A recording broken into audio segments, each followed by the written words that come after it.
Bonjour à tous. Ça fait un moment que je vous parle de dualité onde-corpuscule en mécanique quantique.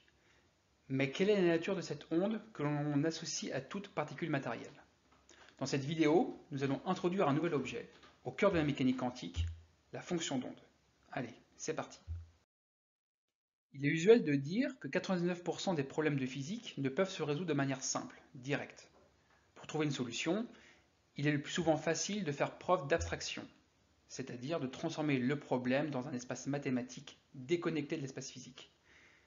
Dans le bon espace, un problème peut devenir facilement soluble, et il suffira ensuite de faire une transformation inverse sur cette solution abstraite pour retrouver notre solution physique. On a vu dans l'expérience de double fente Young qu'une particule quantique se matérialise ponctuellement sur l'écran d'un détecteur, a priori de manière aléatoire. Mais en répétant un très grand nombre de fois l'expérience, on remarque que celui-ci forme un schéma assez particulier, celui d'un schéma d'interférence propre à une onde. On peut donc dans cette expérience prédire d'une certaine manière le résultat. En effet, je sais que j'aurai une forte probabilité d'obtenir un impact dans des zones où les franges d'interférence sont constructives, et des zones où j'aurai une probabilité faible d'observer une particule. Je peux donc définir n'importe quel volume, surface ou position élémentaire de mon détecteur, une certaine densité de probabilité d'observer ma particule. Ces densités de probabilité peuvent évidemment évoluer dans l'espace, mais aussi dans le temps selon les expériences. Mais cette distribution de probabilité, c'est ce qu'on observe sur le détecteur, au moment de la mesure. Qu'en est-il pour notre particule entre le moment où elle est émise et au moment où elle se matérialise sur le détecteur? C'est justement cette densité de probabilité d'observation qui sera portée et décrite par une onde. Une onde aux propriétés un peu particulières que l'on nomme fonction d'onde. Essayer de décrire mathématiquement la probabilité de mesurer la position ou la quantité de mouvement d'une particule est impossible avec les outils de la physique classique. C'est là qu'apparaît le meilleur ami des chats, Erwin Schrödinger. Pour décrire ces probabilités d'une mesure, il propose de repenser totalement la notion de particule matérielle et de la décrire de manière purement abstraite par une fonction complexe appelée fonction d'onde que l'on note psi de R de t. Le premier postulat de la mécanique quantique est que toutes les informations, position, quantité de mouvement, énergie, etc., bref, l'état complet d'une particule à l'instant t et à la position r, sont contenus dans cette fonction. Quand on réalise une expérience, on cherche à mesurer l'une ou l'autre de ces propriétés. L'expérience à laquelle une particule est soumise, c'est-à-dire le type de mesure que l'on cherche à effectuer sur notre particule, sera elle exprimée par ce qu'on appelle des opérateurs quantiques, et qui vont en quelque sorte passer à la moulinette notre fonction d'onde de départ pour donner une autre fonction d'onde finale. Une fonction tellement abstraite qu'il faudra attendre Max Born pour comprendre que c'est le module au carré de cette fonction qui permettra de redonner les résultats bien réels de densité de probabilité d'obtenir telle ou telle mesure. Voilà pour la démarche générale. Mais pas d'inquiétude, nous allons revenir sur chaque étape en détail au fil des prochaines vidéos. Commençons d'abord par regarder les propriétés mathématiques de cette fameuse fonction d'onde. Dans cette description, la fonction d'onde psi est un champ scalaire complexe. C'est-à-dire que dans toutes les directions d'espace, chaque point de cette fonction est décrit dans un plan avec une partie réelle et une partie imaginaire. Il existe donc également une fonction psi étoile qui est le conjugué complexe de la fonction d'onde psi. La fonction d'onde transporte donc une amplitude de probabilité, mais cette définition n'a pas vraiment de sens physique en soi. C'est le module au carré de cette fonction d'onde qui a un sens physique. Le deuxième postulat de la mécanique quantique nous vient de l'interprétation de Max Born, qui stipule que le module au carré de la fonction d'onde est la densité de probabilité d'une mesure expérimentale. La fonction d'onde étant une fonction complexe, il suffit donc de multiplier par sa fonction complexe conjuguée pour retrouver les distributions de probabilité de mesure. Ce sont ces distributions de probabilité, même les plus improbables, que l'on retrouve expérimentalement avec une extrême précision en répétant un très grand nombre de fois la même expérience. La fonction d'onde représente donc la particule au cours de son voyage vers un détecteur ou un observateur et cesse d'être au moment de la mesure. À cet instant, la fonction d'onde redevient une particule ponctuelle, quelque part sur le détecteur, avec une certaine probabilité qui suit le carré de la fonction d'onde. Au moment de la mesure, on dit que la fonction d'onde s'effondre. On parle aussi de décohérence. Ce mécanisme d'effondrement de la fonction d'onde n'est pas du tout compris par les physiciens, ce qui ne les empêche pas d'observer des phénomènes impossibles à prédire avec la physique classique.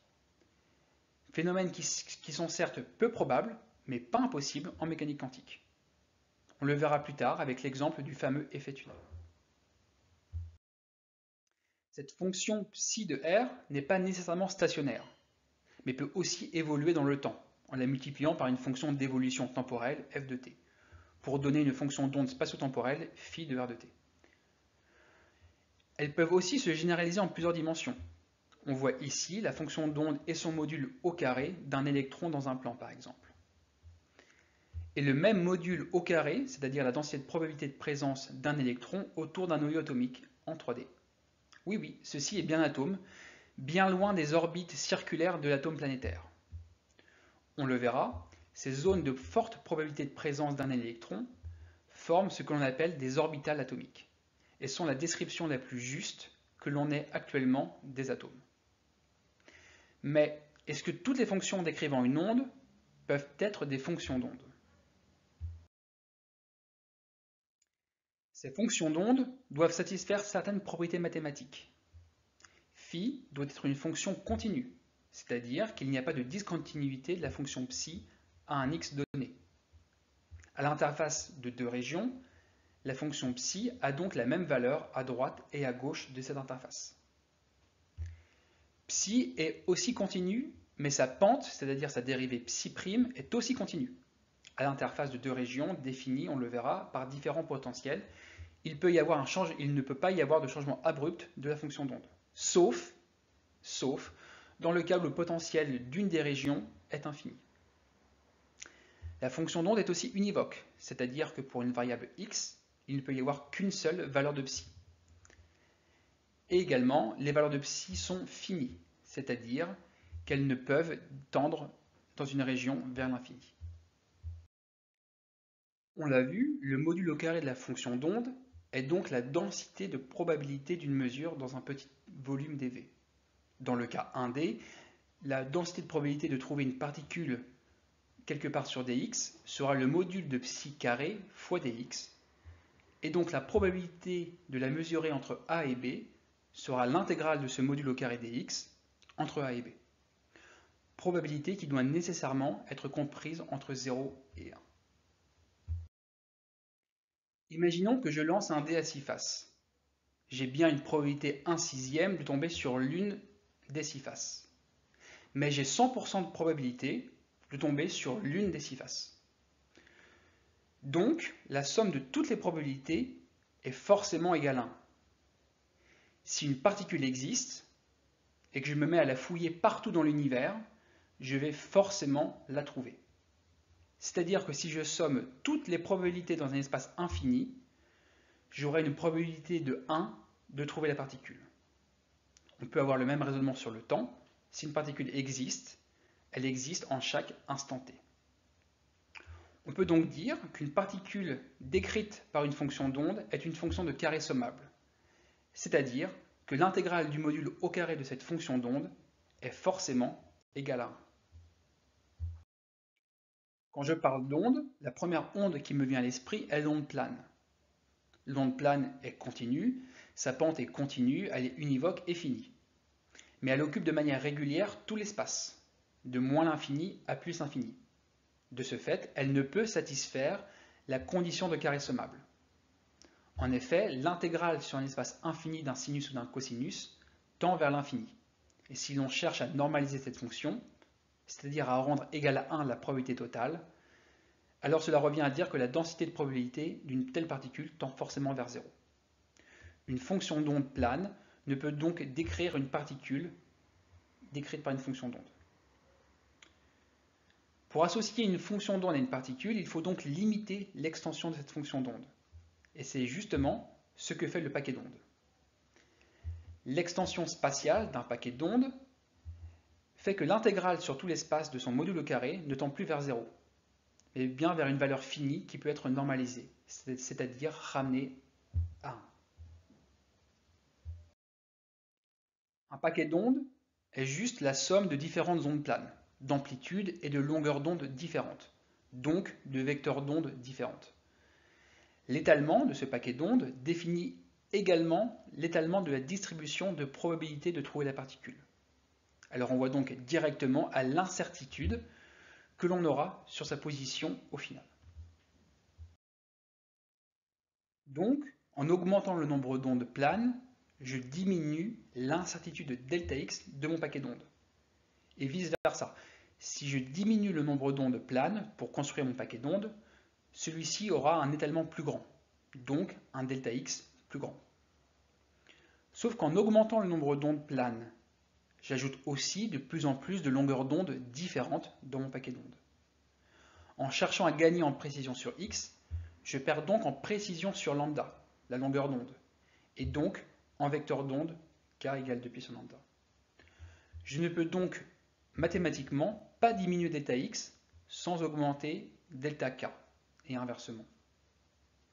Or, k est relié à la quantité de mouvement, par la relation de De Broglie. Il est donc impossible de connaître avec précision la position et la vitesse d'une particule quantique. Cette relation est connue sous le nom de relation d'incertitude d'Heisenberg. Gardez bien en tête qu'il ne s'agit pas d'un problème de mesure expérimentale. Cette inégalité montre qu'on ne peut avoir une connaissance parfaite d'un état quantique, ce qui implique que la notion de trajectoire même disparaît en mécanique quantique. On dit alors que position et quantité de mouvement sont des variables conjuguées. On retrouve cette inégalité avec deux autres variables conjuguées. Il est en effet impossible de connaître avec précision l'énergie échangée et la durée de cet échange dans un système quantique. En mécanique quantique, un système au repos, où son énergie est nulle à tout instant t, est donc impossible. Un système va forcément fluctuer autour d'un minimum d'énergie fondamentale. Une des conséquences de cela est qu'un vide parfait ne peut exister, car il y aura toujours des fluctuations quantiques d'énergie ΔE qui mèneront à la création de particules et d'antiparticules sur une durée de vie ΔT. Mais là, je crois que je m'égare un peu. On a vu dans cette vidéo que la particule peut être décrite sous une forme mathématique, abstraite. Une fonction d'onde complexe qui, au carré, renvoie à la distribution de densité de probabilité de présence d'une particule. Quelque chose de bien réel. On a vu que cette fonction d'onde s'effondre au moment de l'observation, de la mesure, pour redonner une particule bien ponctuelle. Mais comment évolue cette onde dans l'espace et dans le temps? Eh bien, c'est la question que s'est également posée Schrödinger et qui y répondra avec la fameuse équation qui porte son nom. Allez, à la prochaine et bougez bien.